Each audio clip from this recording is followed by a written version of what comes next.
Hi, this is CA Aniruddha Fene. Today's section is section 168 of the Companies Act 13, that is resignation of a director.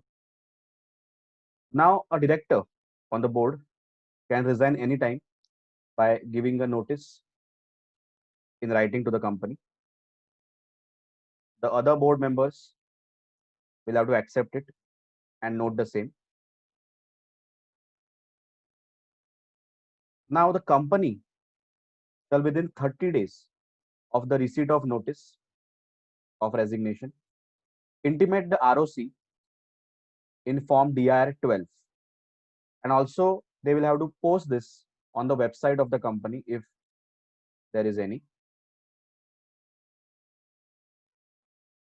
Plus, the company shall also place the fact of such resignation in the director's report, which shall be laid in the immediately following general meeting of the company.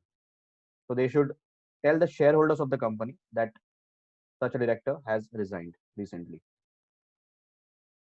The director who has resigned is also required to forward a copy of his resignation along with detailed reasons as to why he resigned to the ROC within 30 days from the date of his resignation in DIR 11, along with prescribed fee.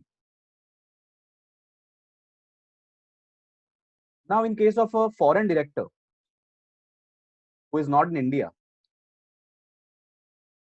and who is required to submit DIR 11 to the ROC on his resignation, can authorize any other director of the company or a practicing CA or a CS to file DIR 11 to the ROC. So the most important part of this section is the effective date of resignation, on which a practical question can be asked. Now, the effective date of resignation of the director will be the date of the notice,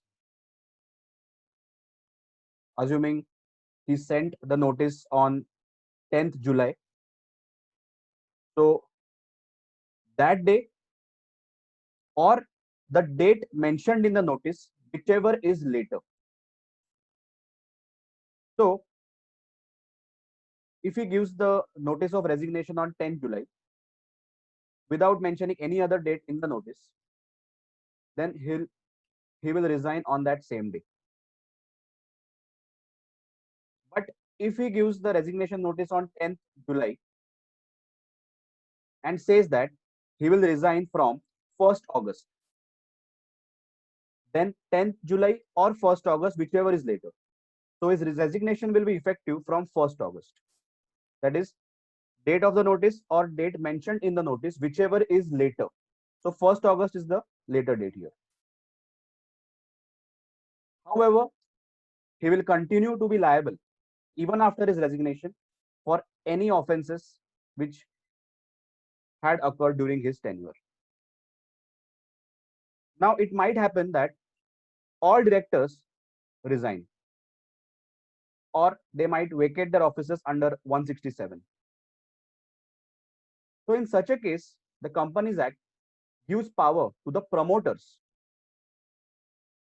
to appoint minimum directors on the board to hold office till directors are appointed in the company general meeting by the shareholders. In the absence of a promoter, the central government has the power to appoint the minimum number of directors. So they can at least run the company till the next general meeting where new directors will be appointed to manage the company. So I hope you have understood section 168, resignation of directors. Thank you.